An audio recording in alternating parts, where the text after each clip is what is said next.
बिस्मिल्लाहिर्रहमानिर्रहीम। कुछ मुसलमान ममालिक में कल ईद का चाँद नज़र आ गया था और आज 1 मई को वहाँ पे ईद हो भी चुकी है और कुछ ममालिक में कल ईद भी होगी और कुछ मुसलमान ममालिक में परसों भी ईद होगी। सारे ममालिक के बारे में डिटेल से चाँद के बारे में आप लोगों को आगाह करूँगा और पाकिस्तान की चाँद के हवाले से मौजूदा सूरत हाल के बारे में भी आपको आगाह करूँगा और ये भी बताऊँगा कि मरकज़ी रोयत हलाल कमेटी का जो इस वक्त इजलास हो रहा है उसमें क्या तय पाया है, क्या कोई चाँद की शहादतें मौसूल हुई हैं या नहीं हुई। तो सारी चीज़ों के बारे में डिटेल के साथ आज की इस वीडियो में आपको आगाह करूँगा। इससे पहले अगर आप लोगों ने अभी तक हमारे चैनल को सब्सक्राइब नहीं किया तो जल्दी से चैनल को सब्सक्राइब कर दें ताकि आने वाली लेटेस्ट अपडेट्स आप लोगों को मिलती रहें। आप लोगों को बताता चलूँ कि 29 रोज़ों के बाद अफ़गानिस्तान में ईद का चाँद नज़र आ गया था और आज 1 मई को अफ़गानिस्तान में ईद मना ली गई है और अफ़गानिस्तान की ईद के साथ पाकिस्तान के एक हिस्से ने भी ईद मना ली है,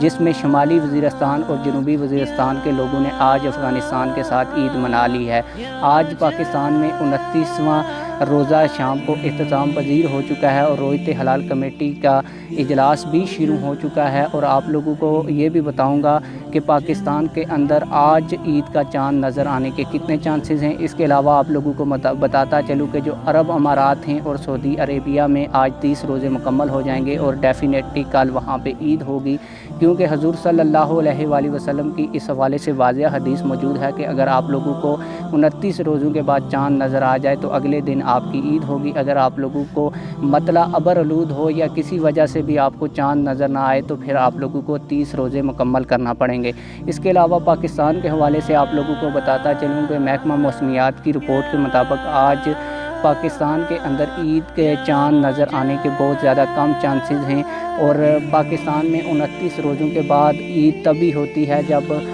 कराची के साहिल समुंदर के ऊपर सबसे पहले चाँद नज़र आने के चांसेस होते हैं और महकमा मौसमियात का बताना यही है कि कराची में आज रात को मतला अबरआलूद रहेगा, जिसके बायस चाँद को देखना मुमकिन नहीं हो सकेगा। बाकी जो अहम तरीन ऐलान होगा वो मरकज़ी रोयत हलाल कमेटी ही करेगी, लेकिन पिछली दफ़ा देखा गया था कि पाकिस्तान ने वहदत के तौर पर ईद मनाने के लिए सऊदी अरब के साथ ईद मनाने का ऐलान किया था, क्योंकि जो पेशावर की रोयत हलाल कमेटी है जिसके चेयरमैन मुफ्ती पोपलज़ई साहब हैं, उन्होंने सऊदीया के साथ ईद मनाने का ऐलान कर दिया था, जिसके बाद जो वफाकी हुकूमत की रोयत हलाल कमेटी है उसने भी सऊदीया के साथ ईद मनाने का ऐलान कर दिया था। सऊदीया में 30 रोज़ों के बाद ईद हुई थी और पाकिस्तान में 29 रोज़ों के बाद ईद होगी। अभी देखना ये है कि अगर वहदत की प्लान ही अपनाया जाता है तो आज फिर पाकिस्तान में ईद हो जाएगी, लेकिन वो ईद चाँद के बगैर ही होगी, चाँद देखे बगैर ही होगी। आप लोगों की इस हवाले से क्या राय है, कमेंट सेक्शन में अपनी राय का ज़रूर इजहार फरमाएं। मिलते हैं किसी और वीडियो में। अल्लाह हाफिज़।